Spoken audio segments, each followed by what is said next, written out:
Namun, sesaat perundingan, tepat pada jam 10 malam, Marsinah dinyatakan lenyap.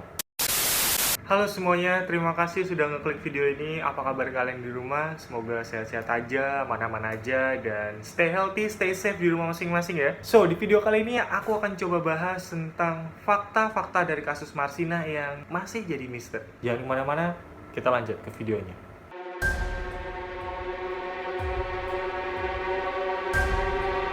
Marsinah lahir di Ngelundo 10 April 1969. Ia ditemukan tewas terbunuh pada saat usianya 24 tahun. Sebelum ditemukan tewas, Marsinah diketahui bekerja sebagai buruh di PT Catur Putra Surya atau CPS di Porong, Kabupaten Sidoarjo, Jawa Timur. Selain dikenal sebagai aktivis HAM, Marsinah juga dikenal sebagai pegiat buruh di seluruh Indonesia pada zaman pemerintahan Presiden Soeharto atau pada Orde Baru. Berikut aku akan bahas tentang fakta-fakta kematian dari Marsinah. Let's go to the video.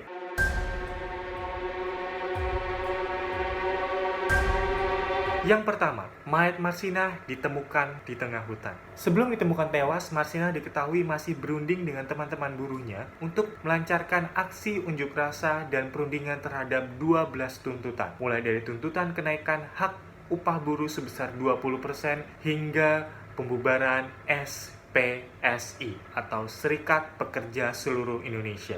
SPSI adalah satu-satunya organisasi buruh yang legal pada zaman rezim otoriter Presiden Soeharto. Marsinah menjadi salah satu dari 15 teman-temannya yang melakukan perundingan kepada pihak perusahaan. Namun, sesaat perundingan, tepat pada jam 10 malam, Marsinah dinyatakan lenyap. Selang 3 hari setelah dinyatakan lenyap, Marsinah ditemukan pada tanggal 8 Mei 1993 di tengah hutan Dusun Jedong, Kabupaten Nganjuk, Jawa Timur dengan kondisi tidak bernyawa.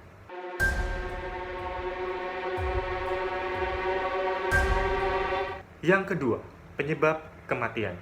Setelah ditemukan tewas, Marsinah langsung dilarikan ke Rumah Sakit Umum Daerah Kabupaten Nganjuk dan dilakukan otopsi di bawah pimpinan Dr. Yekti Wibowo. Hasil visum menunjukkan bahwa adanya luka robek tak teratur sepanjang 3 cm di dalam tubuh bagian bawah Marsinah. Luka itu menjalar mulai dari dinding sebelah kiri lubang kemaluan hingga ke dalam rongga bagian perut. Di dalam tubuhnya juga ditemukan serpihan tulang dan tulang panggul bagian depannya hancur. Selain itu, selaput darah Marsinah robek, kandung kencing, dan usus bagian bawahnya memar. Dan diketahui pula rongga perutnya terdapat pendarahan kurang lebih 1 liter. Setelah dilakukan visum yang pertama di RSUD Kabupaten Nganjuk, mayat Marsinah dikebumikan. Tetapi, pihak kepolisian masih merasa adanya kejanggalan-kejanggalan dan misteri-misteri yang belum terpecahkan dari hasil otopsi yang pertama. Maka dari itu, polisi kemudian menggali kembali kuburan Marsinah dan membawanya untuk dilakukan otopsi kedua di bawah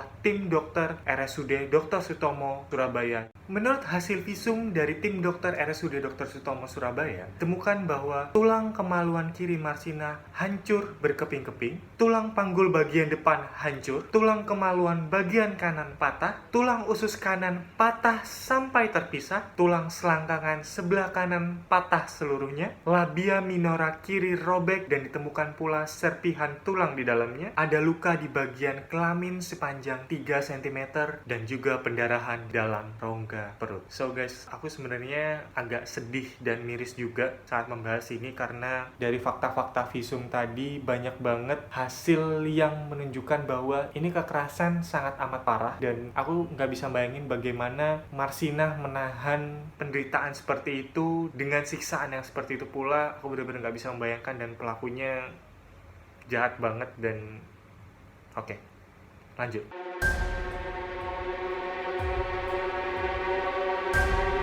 Pada tanggal 30 September 1993 dibentuklah tim terpadu Bakor Stanasda. Mohon maaf kalau aku agak kesalahan penyebutan. Itu salah satu tim yang dibentuk di Jawa Timur pada saat itu untuk menggali kasusnya Marsina. Tim tersebut juga diketahui dibentuk untuk melakukan penyelidikan dan penyidikan terhadap kasus pembunuhan Marsina. Dari hasil penyelidikan ditemukan bahwa Suprapto yang diketahui bekerja sebagai operator di PT CPS menjemput Marsina dengan sepeda motor di dekat rumah kos Marsina dan membawa Marsina ke pabrik. Lalu Marsina dibawa keluar dari pabrik menggunakan mobil Suzuki Carry berwarna putih ke rumah Direktur PT CPS Yudi Susanto di Jalan Puspita, Kota Surabaya. Diketahui pula di dalam rumah tersebut Marsina disekap selama kurang lebih 3 hari dan kemudian dieksekusi oleh Suwono yang juga bekerja sebagai satpam di PT CPS. Jadi Marsina tuh disekap dulu nih guys, dari pabrik dibawa ke rumah Yudi ini tadi, Pak Yudi ini tadi di Surabaya. Diketahui disekap 3 hari dan dibunuh, kemungkinan dibunuh, disiksa dan dibuang ke hutan tadi. Kita lanjut.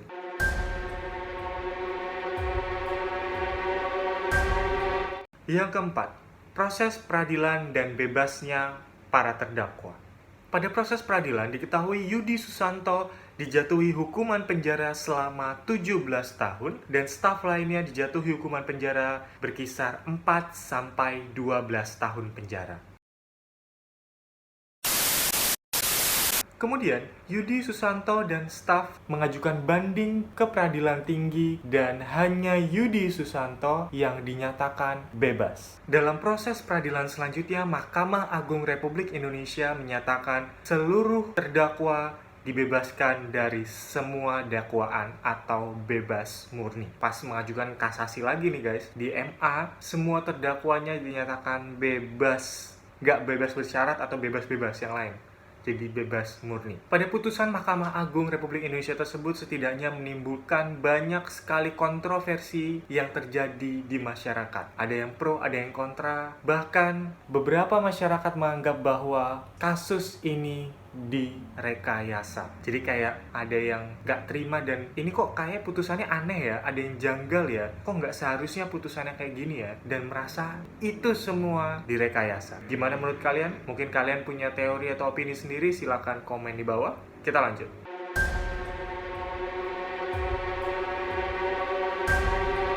Setelah membahas fakta-fakta tentang Marsina, mulai dari awal kronologinya, Marsina ditemukan, kemudian dibawa ke rumah sakit hingga proses peradilan, kasus tersebut masih menjadi misteri.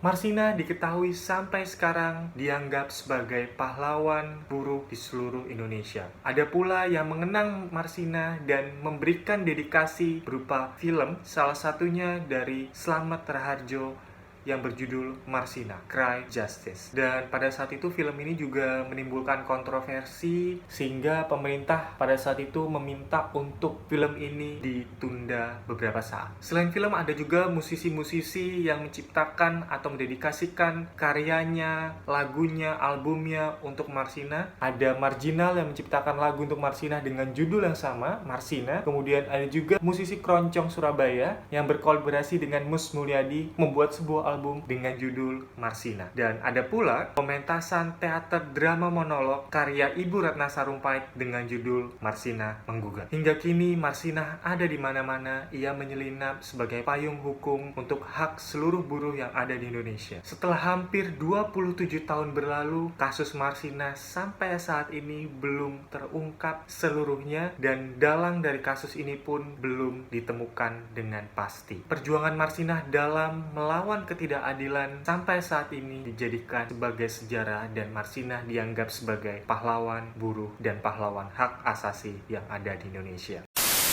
Ya, itu tadi kasus-kasus dan karya-karya seni yang didedikasi untuk Marsina. Aku pribadi mengucapkan turut berduka cita untuk Marsina dan keluarga yang ditinggalkan. Semoga arwahnya diterima di sisi Tuhan Yang Maha Esa. Semoga Marsina tenang di alam sana. Buat teman-teman, terima kasih juga untuk ngeklik video ini, sudah menonton video ini. Jangan lupa subscribe yang ada di sini.